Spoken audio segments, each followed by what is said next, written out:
आयची दोनूय वाचपां कालच्या वाचपांची कंटिन्युएशन म्हणूंक जाता. आनी काल आमी पळयल्लें दोग जाण शीस इमास वताले आनी थंय तांकां जेजू मेळटा आनी ते वचून जेजूची खबर सगल्यांक परगट्टात. ह्या दिसांनी जायते जाणांक जेजू दिसून येयल्लो आसा. जेजू एकल्याक वा दोग जाणांक वा तिगा जाणांक मेळटा आनी ती मनशां वचून जेजूच्या शिसांक सांगतात.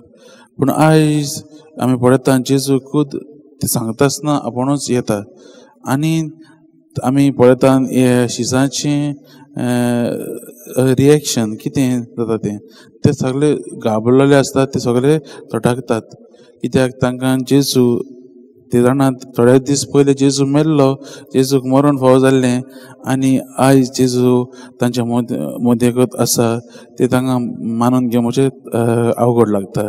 मोगाच्या भावन भयणो, आमी हे परिस्थितींत आसलेले जाल्यार आमकांय तसलें जाता आसलेलें. आमी तरी आमकां कसलो असलो अनुभव ना जाल्यार आमी तशें चिंता आसतलीं. आनी ताकाच लागून मोगाच्या भावन भयणो, आयच्या ह्या वाचपांत आमी 3 शिकवण वा 3 गूण वा मुद्दे आमी तांचेर नियाळ करूंक जाता.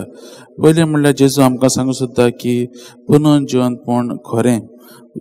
तो पुनर्जीवन जाला तें खरें आनी तो तांकां दाखयता. आयच्या ह्या वाचपांतल्यान आमी पळयलां ते जेजूक भूत कशें मानतात. ते जेजूक तो जेजू थंय हाजीर आसा म्हूण तांकां मानूंक मातशें अवघड लागता.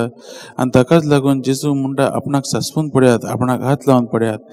आनी तरी आसतना ते घाबरलेले आसतात आनी तटाकलेले आसा देखून तो तांचे लागीं कितें खावंकूय मागता आनी तो तांकां दाखयता की हें पुनर्जीवनपण हांव खऱ्यांनीच पुनर्जीवन जाल्लो आसा आनी हेंच हेजेरूच विश्वास दवरूंक आमकां आपयल्लें आसा.